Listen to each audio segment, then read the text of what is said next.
Hello friends, good morning. Welcome back to my channel Stree struggle dream. कैसे हो आप सभी? उम्मीद करती हूँ आप सब बहुत ही अच्छे होंगे। आज की शुरुआत मॉर्निंग के 3:53 से स्टार्ट हुई। घटना चक्र बुक है जो आप सभी को मैं भी दिखाई हूँ। इसमें हिंदी साहित्य का इतिहास, आदिकाल और भक्तिकाल, रीतिकाल, मतलब इसमें टॉपिक वाइज दिया गया है। हिंदी साहित्य का इतिहास है, इसमें काव्य शास्त्र, हिंदी भाषा, व्याकरण, विविध साहित्य,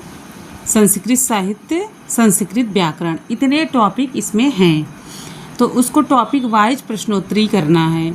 तो अभी हम यहाँ पे भक्तिकाल टॉपिक को कवर कर रही हूँ। भक्तिकाल और रीतिकाल करूँगी। इसके पहले मैंने हिंदी साहित्य का इतिहास और आदिकाल टॉपिक को मैंने कवर किया है, वो प्रश्नोत्तरी है और डिटेल में भी दिया रहता है कि आपको कुछ भी कंफ्यूजिंग हो तो उसको आप समझ सकें, तो उसके लिए बॉक्स में दिया गया है। जिन लोगों के पास घटना चक्र होगा उन्हें पता है, लेकिन फिर भी मैं बता रही हूँ कि ऐसे इसी तरीके से दिया गया है इस बुक में। तो आप कहीं भी अगर मिस्टेक हो रहे हैं तो आप डिटेल में उसको समझ सकें। फिर मैं खाना बनाई। खाना बनाने के बाद मैं आ गई क्लास करने।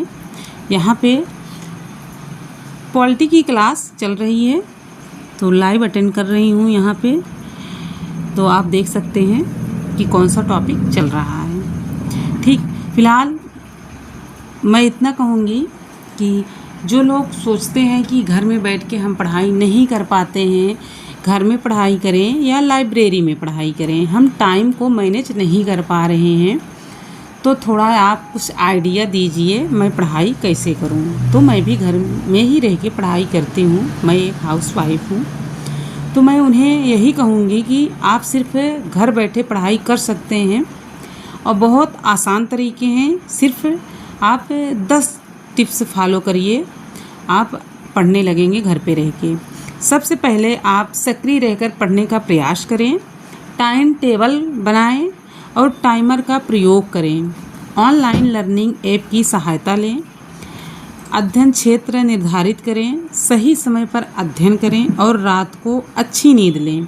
सेहत का ध्यान रखें, डिस्ट्रैक्शन से दूर होने का प्रयास करें। बिस्तर पर पढ़ाई बिल्कुल न करें। फ़ोन बंद करके रखना है या अपनी नज़र से दूर रखना है। अगर आप अपने पास फ़ोन रखेंगे तो उसे बार बार उठा के देखते रहते हैं, चेक करते रहते हैं। आपकी पढ़ाई के रास्ते में बाधा आने से रोकने के लिए एक और प्रभावी तरीका है कि घर पर पढ़ाई करने के लिए बैठने से पहले खुद से पूछिए कि मैं क्या सीखना है या मुझे क्या सीखना है, क्या सीखने वाले हैं, मुझे इस विषय के बारे में मुझे पहले से क्या और कितना पता है। पढ़ाई करते समय खुद से पूछिए कि क्या मैंने अभी जो पढ़ा है उसे समझ रही हूँ या मैं इसकी व्याख्या कर सकती हूँ। क्या कोई महत्वपूर्ण शब्द या विचार है जिन्हें मुझे लिखने की आवश्यकता है। ये शब्द और विचार क्यों महत्वपूर्ण हैं। अंत में पढ़ाई के बाद खुद से पूछिए कि मैंने अभी क्या सीखा, मुझे अगली बार क्या सीखने की ज़रूरत है। इस तरह खुद से ही प्रश्न पूछकर आप सक्रिय रहिए और अपना ध्यान एकाग्र करके पढ़ाई करिए। ज़िंदगी में कितनी भी तूफान आ जाए, अपना काम करते रहिए। सिर्फ अपने काम पर फोकस करिए। कुछ भी हो जाए, कैसी भी परिस्थिति हो, लेकिन आपको पढ़ाई करना है। डीमोटिवेट बिल्कुल मत होइए, अपने सिर्फ काम पे फोकस करिए और आपका जो ड्रीम है उसको पाने के लिए जिद होनी चाहिए। तो उस जिद तक जाने के लिए आपको सिर्फ मेहनत करना है।